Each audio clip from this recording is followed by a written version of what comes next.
Hello guys, welcome to my channel ang The J Vlog Stories, and for today's video, magpo-phone comparison tayo between the newly released phones ng Huawei, ang Huawei Y6 Pro 2019 at ang Huawei Y7 Pro 2019. So tara guys, simulan na natin. So guys, ito yung dalawang newly released phones ng Huawei, ang Huawei Y6 Pro 2019 at ang Huawei Y7 Pro 2019. So guys, mas budget friendly yung Huawei Y6 Pro dahil ang price nitong Huawei Y6 Pro 2019 is 6,990 pesos or almost 7,000. Ang price ng Huawei Y7 Pro 2019 guys ay 9,990 pesos or almost 10,000 pesos. So 3,000 pesos ang difference sila. So titingnan natin kung ano ba yung pinagkaiba nila at nagkaroon ng ganong price difference.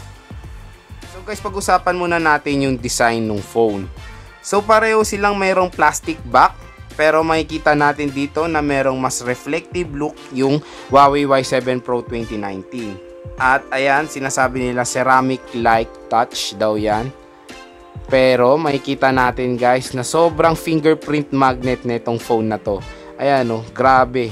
At ang daling magasgasan nung back cover niya.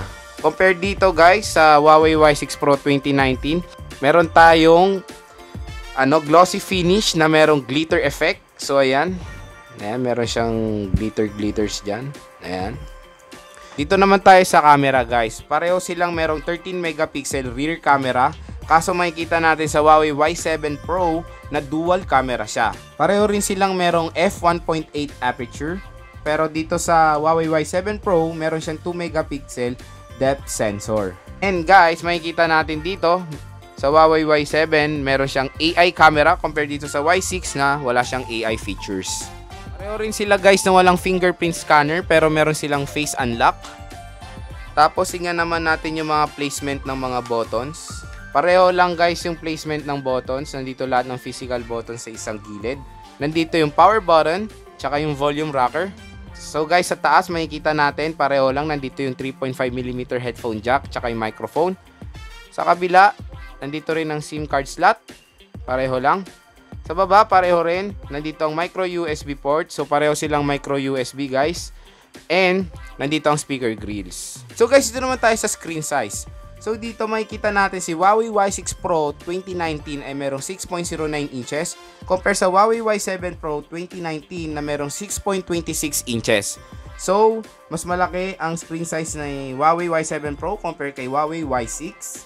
So guys, ito naman tayo screen resolution.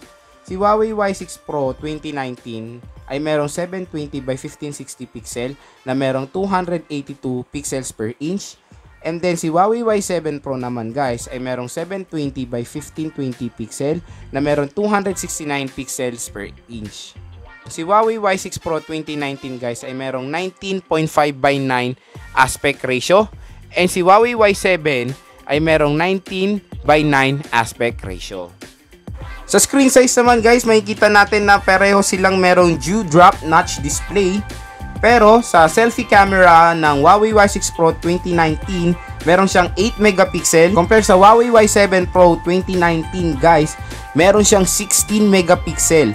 So doble yung megapixel ng Huawei Y7 Pro. And si Huawei Y7 Pro guys ay merong HDR dito sa front facing camera.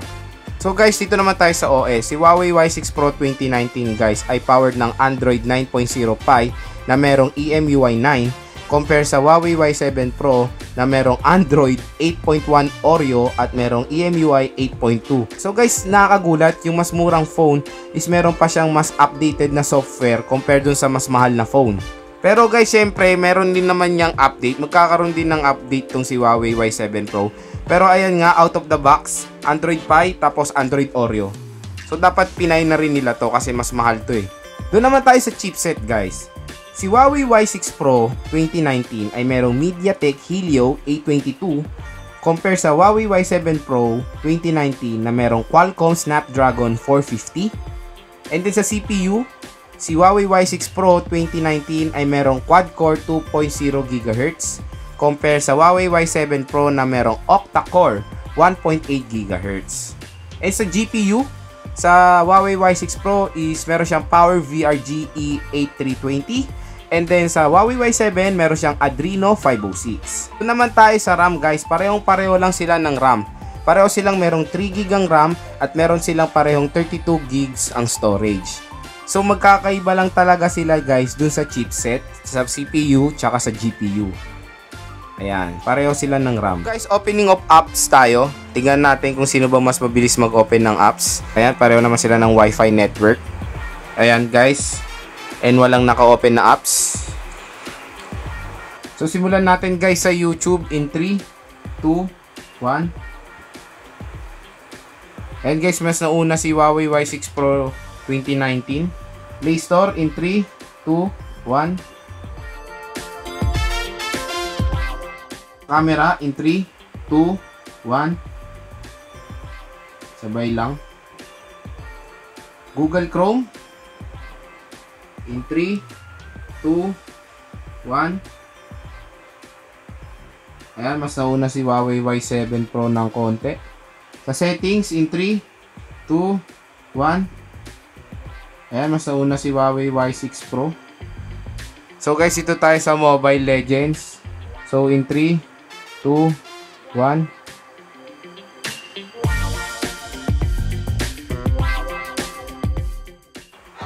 So yan guys, mas nauna si Huawei Y6 Pro 2019 kay Huawei Y7 Pro.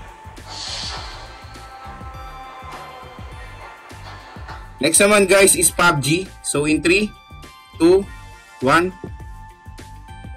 Ayan na, pareho kong tinap yan ng sabay. Ayan guys, unang nag-open si Huawei Y6 Pro compare kay Huawei Y7 Pro sa PUBG Mobile. So ayan guys, makikita natin dito sa PUBG, sa Huawei Y7 Pro ay merong settings na high frame rate. Compared dito sa Huawei Y6 Pro 2019 is hanggang medium lang ang frame rate niya. So dito pwede tayo maglaro ng high frame rate sa Huawei Y7 Pro. Gusto nyo talaga ng medyo hindi kayo naka-experience ng few drop frame rate, doon na lang kayo sa medium o kaya sa low. Ayan.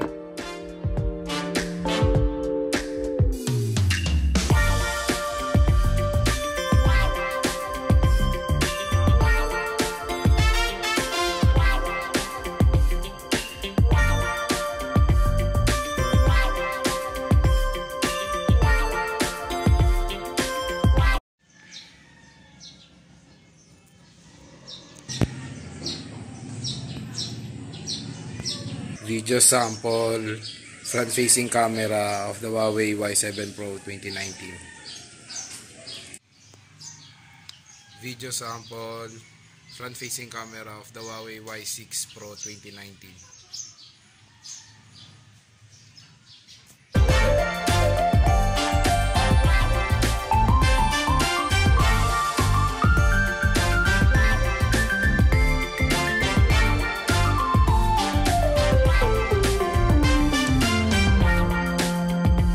Guys, kung naghanap kayo ng phone ngayon at namimili kayo sa dalawang phone na to, kung anong pipiliin nyo.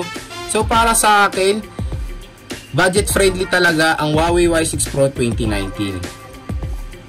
So para sa akin, dito ako sa Huawei Y6 Pro 2019, lalo na kasi budget friendly siya, swak na swak siya sa budget. Mas mura siya ng 3,000 pesos dito sa higher model ng Huawei, ang Huawei Y7 Pro 2019. Pero guys, kung mahilig kayo sa camera, mahilig kayo mag-selfie, mag-picture-picture, syempre dito tayo sa Huawei Y7 Pro. Kasi 3,000 lang naman ang difference niya. Meron na tayong dual camera at mas mataas ang megapixel ang front-facing camera.